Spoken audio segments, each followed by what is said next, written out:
Bonjour tout le monde sur cette vidéo. On va voir si le voyage dans le temps est possible. Tout le monde croit que c'est impossible. Car je vous dis pas la réponse tout de suite. Faut regarder la vidéo. Alors, le voyage dans le temps euh, est un des grands thèmes de la science-fiction au point d'être considéré comme un genre à part entière. L'idée d'aller revenir dans le passé ou de découvrir l'avance, le futur est un des rêves humains causés par le fait que l'être humain avance dans le temps de manière permanente, mais irréversible, et à l'état de veille, appartement de façon linéaire. La première mention d'un voyage dans le temps serait le mensonge de Merlin l'Enchanteur dans le cycle arthurien des Chevaliers de la Table Ronde, qui visait les temps passés. Les Celtes croyaient en la possibilité de voyager dans le temps et dans un monde parallèle à partir des tombes des terres ou de certains milieux dans le problème du voyage dans le temps. Elle y est assez liée à celle de l'oracle qui existait déjà dans chez les Grecs et pouvait être entraînée par les mêmes paradoxes. Les physiciens et les philosophes, euh, tout en notant que les auteurs de science-fiction s'intéressent au voyage dans le temps, aux effets théoriques des voyages à la vitesse de la lumière et aux paradoxes logiques qui naîtraient d'un voyage dans le temps. Pour un observateur donné, voyager dans le temps implique de voyager dans le temps, dans un temps différent du présent qu'il a quitté, que ce soit dans le passé, le futur ou une histoire alternative, essentiellement sans déplacer dans l'espace par rapport à un système de coordonnées locales. Le voyage dans le temps peut être effectué par un corps matériel qui peut être ou non un être vivant et pour lequel est utilisé habituellement un dispositif spécial appelé machine à voyager dans le temps. Le voyage dans le temps est un concept traité en philosophie comme en sciences et en littérature, mais qui engendre de nombreux paradoxes dans ces trois domaines, sans qu'ils soient incompatibles avec la relativité générale ou la mécanique quantique. Les moyens d'y parvenir sont considérés comme hypothétiques à notre échelle et avec la technologie actuelle. Les questions soulevées sont différentes pour le voyage dans le passé par rapport au voyage dans le futur. Les notions suivantes ne sont pas considérées comme des voyages dans le temps: sommeil, congélation cryogénique, simulateur de réalité virtuelle, prévision de la boule de cristal, isolement, changement de fuseau horaire, etc. Qu'est-ce que un voyage dans le temps? Inévitablement, cela implique un décalage entre le temps et le temps. Tout voyageur s'en va puis arrive à destination. Le temps écoulé entre le départ et l'arrivée positive nulle est la durée du voyage, mais s'il est un voyageur dans le temps, la séparation dans le temps entre le départ et l'arrivée n'équivaut pas à la durée de son voyage.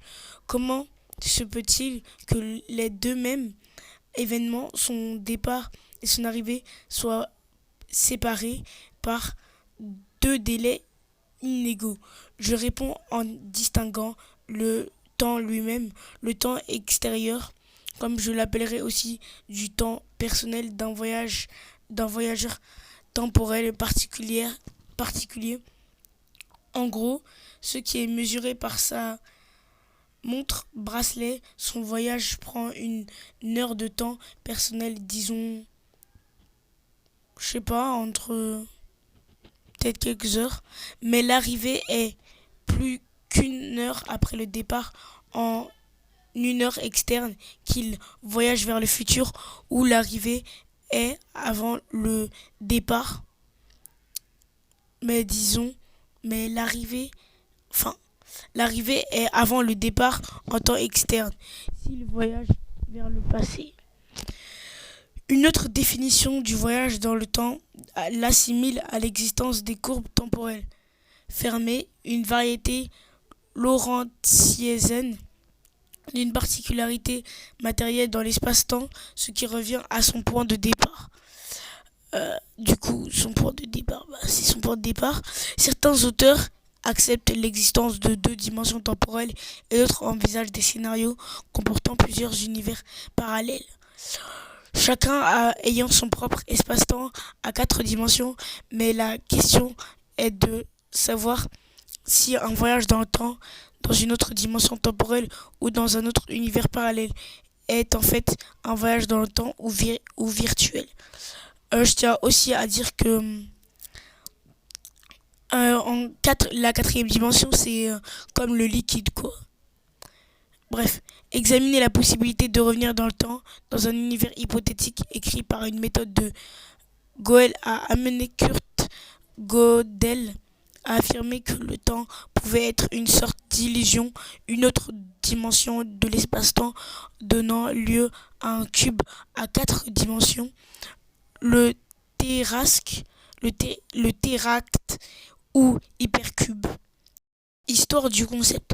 Le penseur égyptien Ptahhotep, qui a vécu entre 2650 et 2600 avant Jésus-Christ, a déclaré: survivez votre désir aussi longtemps que vous vivez et n'exécutez pas plus que ce qui est ordonné. Ne réduisez pas la durée de survie le désir, car la perte de temps est une abomination pour l'esprit. Ce qui est bien dans ce qu'il a déclaré, c'est que ça peut remettre beaucoup de gens en question. Bref, les Incas considéraient l'espace et le temps comme un concept unique appelé Pachaha. La philosophie ancienne avait 2 concepts temporels différents pour les adeptes du philosophe grec et autres. Pour Héraclite, ça c'est le nom de philosophe grec, le monde est un flux continu, tandis que selon la métaphysique et la Parménide, la vérité et la réalité sont stables et éternelles. En se basant sur ces concepts métaphysiques, MC Taggart a développé un argument en faveur de la non-réalité et autres de la non-réalité du temps, qui est devenu un point de départ commun pour discuter de sa nature. Cela, philosophie Ah non, qu'est-ce que je dis là? Je suis en train de me perdre dans mes recherches. Alors, développer un argument en faveur de la non-réalité du temps, qui est devenu un point de départ comme pour discuter de sa nature. Attendez, mais les gars, j'ai redit la même phrase 2 fois, je suis con. Bref, cela philosophie paramédienne, selon laquelle le passé et le futur sont aussi réels que le présent franchement, je suis trop con. Permet aux personnes de ne pas penser différemment. Aristote a soutenu que changer le passé est un bon concept. Non, je rigole. A soutenu que changer le passé dépasse même le pouvoir de divinité. Enfin,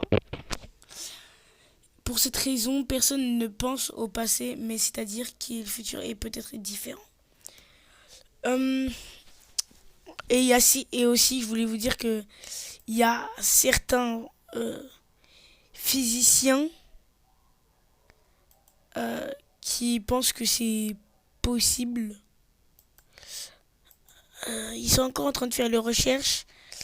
Voilà, tout le monde est vrai. Bref, j'espère que vous avez aimé la vidéo. N'hésitez pas à vous abonner et liker.